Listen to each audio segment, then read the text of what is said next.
guys, and welcome back. So in today's video I have some digital art processes for you of two original characters trying to create a screen cap styled illustration. I'm starting off here on an 8x10 Procreate document at 300 dpi with a light orange background color, and I'm sketching in a desaturated purple, kind of like the lavender cauli erase I like to use on traditional media, and I'm looking to create a side profile view of my character Ken. The idea behind this piece was to try and do something that looked like it could have been a still frame from an animated movie or show. I recently purchased Prince Canary's art book, which came in a few weeks ago, and it's amazing quality, and in the book they talk about how a lot of the work that they create is supposed to be styled like an animated movie. And I was like, huh, that's a really neato idea. So I decided to give that a try too.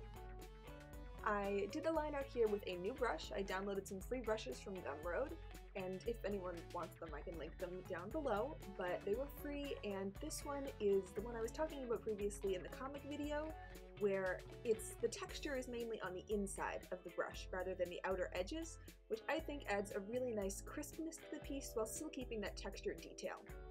Now I'm just going in and adding the flat colors around each area of the drawing. Anything that's a different color gets its own layer, so I can alpha lock the layer and color in lines with a mask, basically.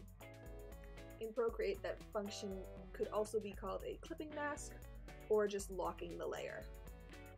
I believe in Sci it's lock transparent pixels, something to that effect.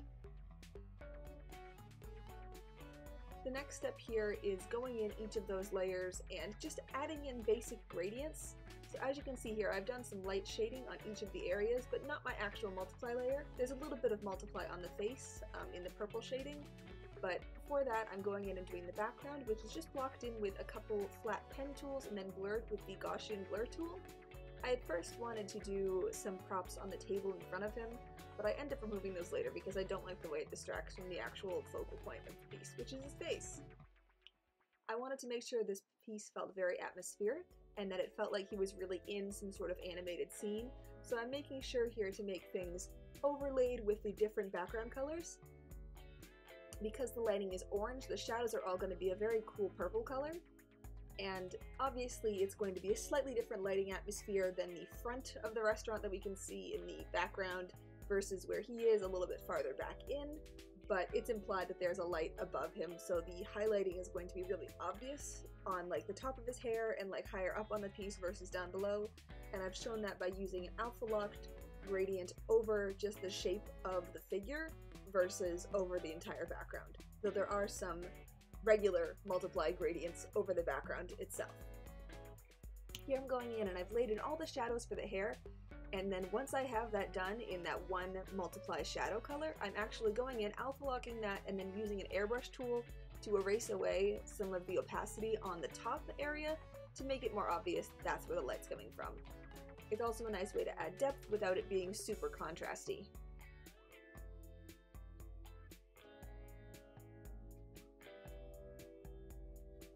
And here's the finished piece. But we're not done quite yet. Here's one look at the final, and then I'm going to show you how I made the companion piece for it.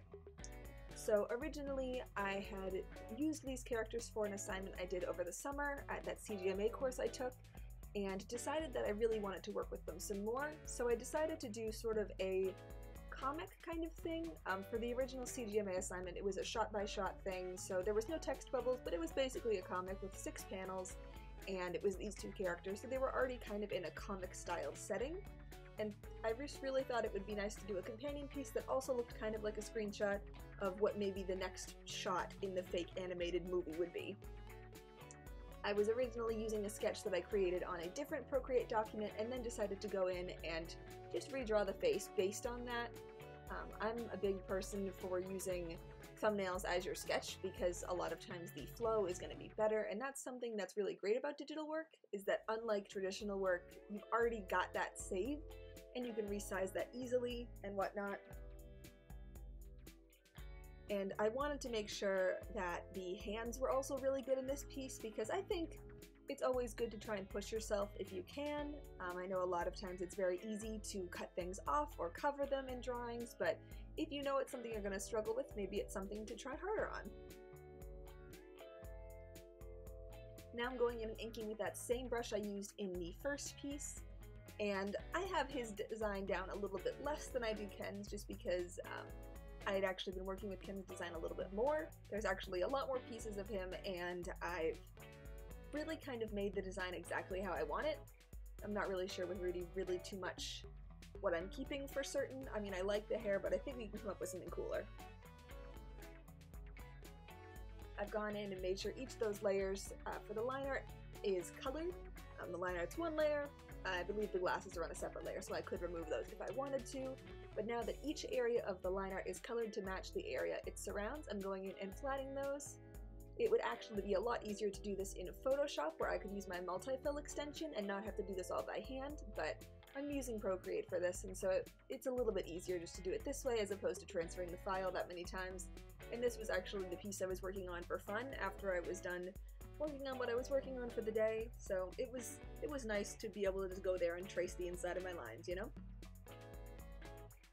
I think one of the most important things I've learned this year with digital art is how to blush skin tones, which is something that I've always done, like creating a separate layer over the skin with the same boundaries, using a red airbrush and then lowering the opacity of that on like a soft light or a multiply layer, but doing the whole face, so up by the forehead it's normally more yellow, down by the mouth is normally more blue, and obviously there are more detailed versions of that where certain areas are more desaturated or, you know, have different color variation, but that's essentially it, and it can help bring your digital characters a little bit more life to them. I wanted to make sure I had a matching background for whatever the style of my animated screen cap was, so I'm just in here with the Studio Pen and Syrup brushes in Procreate, making a background and then blurring it out, and getting those separate layers of background, street, window, glass, and interior has different levels of blur on each of them, and then putting overlay and multiply layers to denote the lighting over all of that. I'm really pleased with the way it came out, and I'm excited to try that again. Not that I didn't think it would work, but it worked better than I thought it would. Now I'm just going in and doing some final touches, and we're done. So here is the finished piece. I hope you enjoyed seeing the process behind these two pieces, and that you'll stick around for the next one. I'll see you then, alright? Bye.